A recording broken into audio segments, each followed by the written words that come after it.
work for so little. And I think of myself and my coaching clients, when the fit isn't right, you know it, and you probably are doing them a favor by walking away and helping them find what they really need.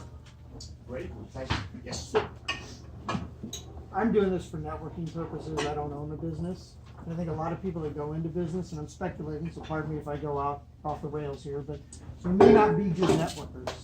And they're looking to try to just grow their business. So it's all about them. It's all about what they can get. And you got to release that, because you're going to get more when you give. You have to give to get. And you're going to get a comeback tenfold, but you have to you have to worry about what that person is looking for and how you can help them. And a lot of people forget that. I think your example was, I need that lead, I need that lead. So I've never thought about what they could bring to the table. So thank you for all the comments. Oh, last comment? Yeah. So I think, in your story, sometimes the answer is not that person, but sometimes it's not right now.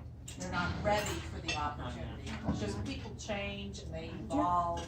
And I know I have some clients that I've waited 2 years for, and they come out of the woodwork.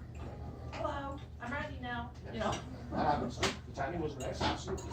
So to sum up this little talk on the first part of this workshop, we're starting from the apple that Jim had, just one apple. But when you think, sure, yes, that apple. What came to my mind, Sumair, was the story about the Garden of Eden.